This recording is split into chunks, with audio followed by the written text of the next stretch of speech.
आज का टॉपिक है कि एक इंडियन वेडिंग फोटोग्राफर अपने बिजनेस से एक साल में कितना अर्न कर सकता है। तो इस वीडियो के मेन क्वेश्चन पे आते हैं। How much can an average wedding photography business owner can earn? कितना पैसा कमा सकता है? ये टॉपिक स्टार्ट करने से पहले मैं अपने बारे में आपको कुछ बता दूं, जिससे आपको पता लग जाए कि मैं किस अथॉरिटी से ये इन्फॉर्मेशन बता रहा हूँ। मेरा नाम है रोहन पंत। मैंने अपने अंडर काफ़ी फोटोग्राफर्स और सिनेमाटोग्राफर्स को ट्रेन किया है। इसके साथ ही मेरा एक बिजनेस है जिसका नाम है EDP स्टूडियो। तो जो भी मैं आपको इन्फॉर्मेशन प्रोवाइड करूंगा ये पूरी तरीके से मेरे एक्सपीरियंस के थ्रू है। हो सकता है बहुत सारे लोग मेरी बात से एग्री ना करें, लेकिन ये उनके एक्सपीरियंस होंगे। मैं EDP स्टूडियो का ओनर होने के नाते आपको प्रॉपर अपने एक्सपीरियंस शेयर करने जा रहा हूँ। तो वेडिंग फोटोग्राफी बिजनेस में बेसिकली 3 तरह के क्लासिफिकेशंस होते हैं। पहले क्लासिफिकेशन में वो लोग आते हैं जिनके पैकेजेस 25, 30, 40, 50 हज़ार तक जाते हैं, और उसमें वो लोग कैंडिड, सिनेमैटिक, कुछ लोग ड्रोन, वेडिंग, हल्दी, मेहंदी सब कुछ कर देते हैं। और जो लास्ट कैटेगरी आती है वो इसके एकदम अपोजिट होती है, जो 3 से 5 लाख रुपए लेते हैं और ये सारे फंक्शंस को कवर करते हैं। आज हम लोग इन दोनों कैटेगरी के बारे में बात नहीं करेंगे क्योंकि इसके बारे में मेरा एक्सपर्टीज नहीं है। हम लोग बात करेंगे सेकंड कैटेगरी के बारे में। वो स्टूडियो जिनके पैकेजेस 1,20,30 हज़ार से 2 लाख के बीच में आते हैं। देखो, मैंने EDP स्टूडियो का एकदम सिंपल फंडा रखा है, और जो मैं अपनी सेल्स टीम को भी बता के रखा है कि अगर किसी डील में हमको 60% से नीचे का प्रॉफिट मिल रहा है तो वो डील हमको नहीं कंटिन्यू करनी है। अब जो प्रोफेशनल फोटोग्राफर्स देख रहे होंगे सबका इसमें अलग टेक होगा। कुछ लोग 30% में भी काम करते होंगे, कुछ 20% में भी करते होंगे, कुछ 80% में भी करते होंगे, बट मेरा पर्सनल 60% है। और जो मेरे 40% इसमें एक्सपेंसेस होते हैं वो अपनी टीम की सैलरी एंड इस ऑफिस का रेंट जाता है। तो कभी हम लोगों को 1,80,000 का कस्टमर मिलता है, कभी हम लोग को 1,20,000 का कस्टमर मिलता है।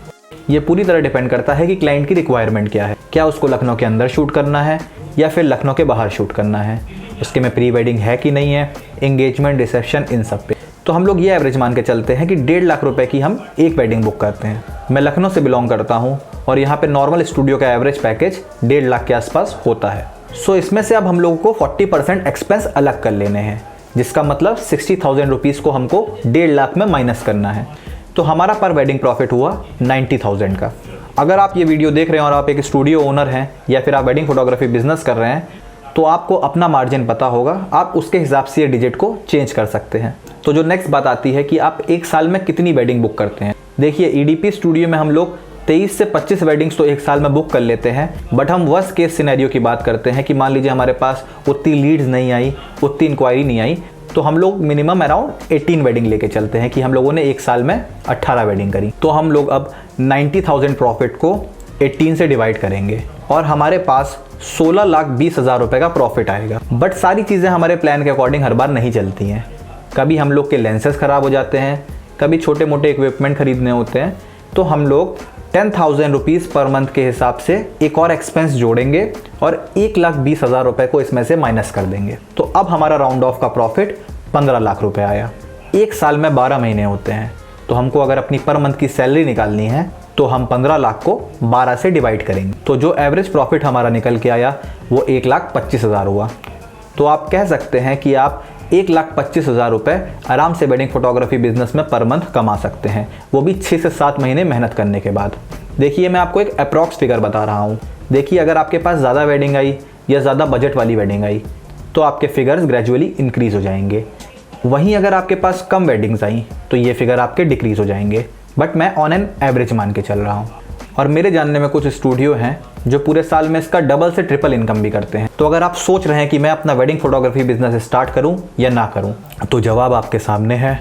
एग्जाम्पल मैं आपके सामने बैठा हुआ हूं। लेकिन ये बिजनेस स्टार्ट करने से पहले आपको कुछ प्लानिंग करनी होगी कि क्या आप फ्रीलांसिंग में ये काम करोगे या प्रॉपर स्टूडियो सेटअप करके ये काम करोगे। आपकी टीम में कितने लोग होंगे, आप एडिटिंग खुद से करोगे या बाहर से करवाओगे, आपकी सेल्स टीम में कोई रहेगा या फिर आप खुद डील करोगे। आप अपनी कन्वर्जन रेट को कैसे बढ़ा सकते हो कि आपके पास जितनी इंक्वायरी आए उसमें से ज़्यादा कन्वर्ट हो। आप कौन कौन से टर्म्स एंड कंडीशन रख सकते हो जिससे आपका बिल्कुल भी पैसा ना फंसे और आप अपनी क्रिस्टल क्लियर बात सामने रख पाएँ। तो दोस्तों, अगर आपको इस बिज़नेस के बारे में ज़रा भी नॉलेज मिली हो तो वीडियो को लाइक करें। आपके कोई भी क्वेश्चन फोटोग्राफी, सिनेमेटोग्राफी या फिर बिजनेस रिलेटेड हो तो आप मुझको इंस्टाग्राम पे फॉलो कर सकते हैं, लिंक डिस्क्रिप्शन में है, या फिर आप मुझे टेलीग्राम पे भी फॉलो कर सकते हैं। Thank you so much. मिलते हैं आपसे अगली वीडियो में।